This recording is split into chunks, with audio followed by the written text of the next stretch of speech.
Imagine a time, not so long ago in cosmic terms, when humanity first began to dream beyond mere survival. Picture small groups huddled together, looking up at the same stars we see tonight. They didn't have our telescopes, our equations.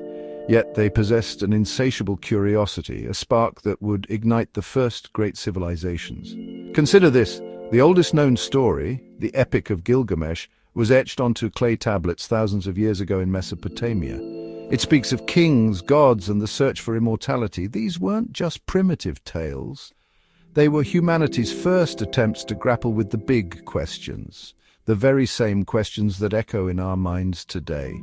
What drove these early people to build, to organize, to create on such a grand scale? It was more than just the need for food and shelter. There was a yearning to understand the world, to impose order on chaos, to leave a legacy. Think about it. They observed the cycles of the seasons, the paths of the planets. They developed agriculture, freeing up time for some to think, to invent, to lead. This surplus, this newfound mental space, was the fertile ground from which complex societies blossomed. It was a profound shift, a moment when humanity began to consciously shape its own destiny, moving from being mere inhabitants of Earth to its early architects. The world these civilizations inherited was a wild, untamed place. Vast forests, sprawling deserts, and mighty rivers carved up the landscape. Yet, in certain pockets, conditions were just right. The Fertile Crescent, with its life-giving rivers, became a cradle. The Nile, with its predictable floods, nurtured another. These weren't random occurrences. Geography played a crucial role, providing the resources and sometimes the challenges that spurred innovation. It was in these special places that humans began to build something larger than themselves, something that would outlast them. Civilization itself, an experiment in collective living and shared purpose.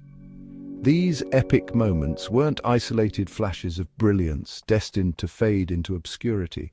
Instead, they were the foundational layers upon which future generations would build. Each discovery, each invention, each philosophical insight became a stepping stone.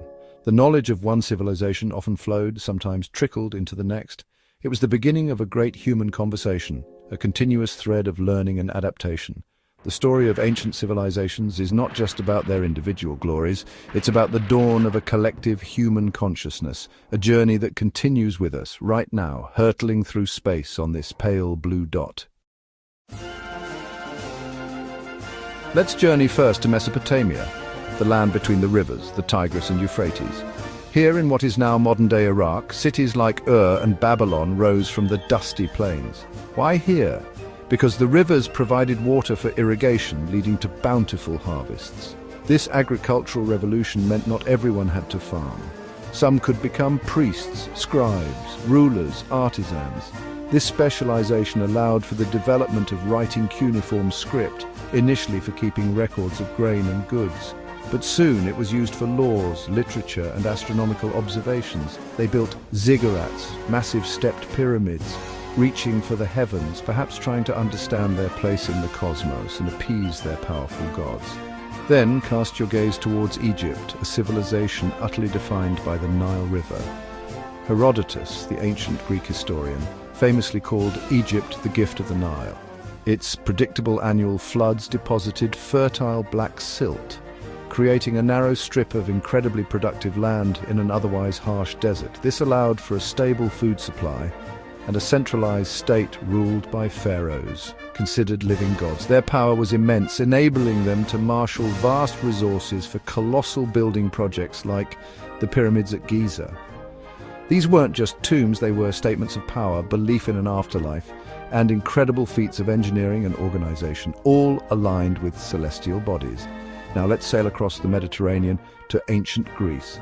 This was not a single unified empire like Egypt. Instead, it was a collection of fiercely independent city-states, or polis, like Athens, Sparta, and Corinth.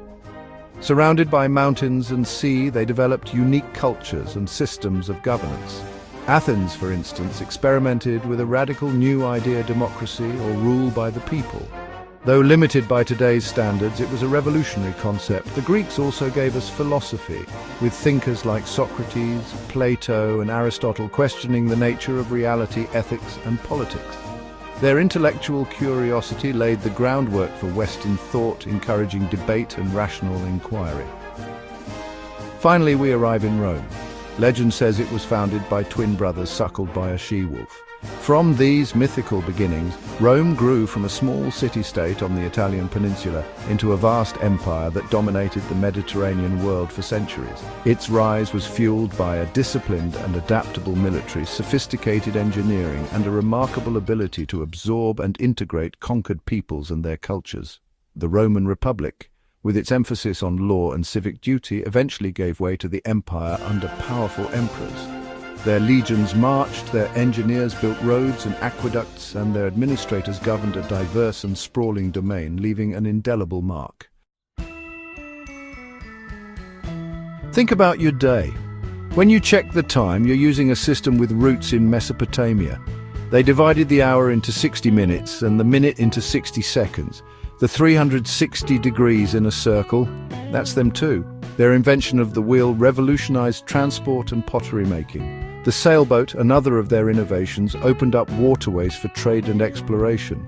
And perhaps most profoundly, they gave us some of the earliest written legal codes, like the Code of Hammurabi, which declared principles of justice, however harsh they might seem now. These weren't just ancient ideas. They were foundational concepts for organized society, shaping how we measure our world and interact within it. Egypt's legacy is equally monumental, and not just in stone. They developed hieroglyphic writing, a beautiful and complex system, and papyrus, a precursor to paper which allowed for the recording and transmission of knowledge. Their understanding of mathematics was sophisticated enough to design and build the pyramids with astonishing precision. Egyptian doctors documented medical conditions and treatments, showing an early grasp of anatomy and healing. Their art, their religion, their intricate beliefs about the afterlife all offer a window into a deeply spiritual and highly organized culture. The scale of their achievements, from monumental architecture to delicate jewelry, still inspires awe and wonder. The intellectual gifts from ancient Greece are woven into the very fabric of modern Western civilization. The concept of democracy, born in Athens, continues to inspire and challenge us. The philosophical inquiries of Socrates, Plato, and Aristotle form the basis of much of our ethical and logical thinking. When you watch a play, you're partaking in a tradition that began with Greek tragedy and comedy. The Olympic Games, a celebration of human athletic prowess, originated there. Their contributions to mathematics, like the Pythagorean theorem, are still taught in schools worldwide. The Greeks taught us how to ask why, and that spirit of inquiry is their enduring legacy. And Rome. Its influence is everywhere, often unseen but deeply felt. The Latin language, spoken by the Romans, evolved into the Romance languages: Italian, French, Spanish, Portuguese, and Romanian. English, too, is heavily indebted to Latin for much of its vocabulary. Roman law, with its principles of justice and due process, forms the bedrock of many modern legal systems.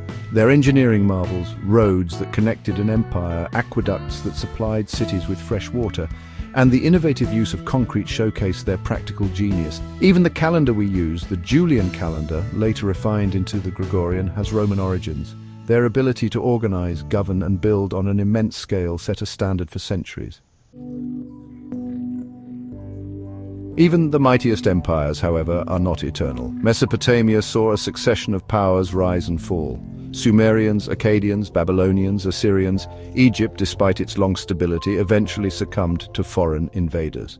The fiercely independent Greek city-states, weakened by internal conflict like the Peloponnesian War, were ultimately overshadowed by Macedon and then Rome. And Rome itself, after centuries of dominance, faced internal decay, economic troubles, and relentless pressure from migrating tribes, eventually splitting and declining in the West. These falls teach us about the fragility of civilizations, the complex interplay of factors that can lead to decline. It's a sobering reminder that progress is not always linear.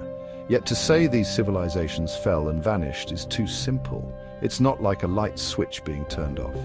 Instead, think of it as a transformation, a dissemination of their essence. Their ideas, their technologies, their languages, their art. These things didn't just disappear. They were absorbed, adapted, and built upon by those who came after. The knowledge preserved in the great library of Alexandria, even after its tragic destruction, trickled through Arab scholars and eventually back into Europe, fueling the Renaissance. The legacies of these ancient cultures are like genetic markers. in the DNA of our modern world, influencing us in ways we often don't even realize. Why should we, in our fast-paced, technologically advanced age, care about these ancient stories? Because learning history is like having a conversation with the past. It allows us to understand the origins of our institutions, our beliefs, our very ways of thinking. It provides context, showing us how we arrived at this present moment. By studying the successes and failures of those who came before, we can glean wisdom, recognize patterns, and perhaps, just perhaps, make more informed choices about our future. It's about recognizing the long, slow, often arduous journey of human progress and appreciating the contributions of countless forgotten individuals who shaped our path. Ultimately, the epic moments of ancient civilizations are not just dusty relics for museums. They are vibrant chapters in the ongoing saga of humanity. They remind us of our species' incredible capacity for ingenuity, creativity, and resilience. From the first cities on the Mesopotamian plains to the philosophical debates in the Athenian Agora, these were milestones in our collective quest to understand ourselves and our universe. Their echoes resonate in our art, our science, our laws, and our dreams. By exploring their world, we learn more about our own and our enduring place within the grand cosmic narrative.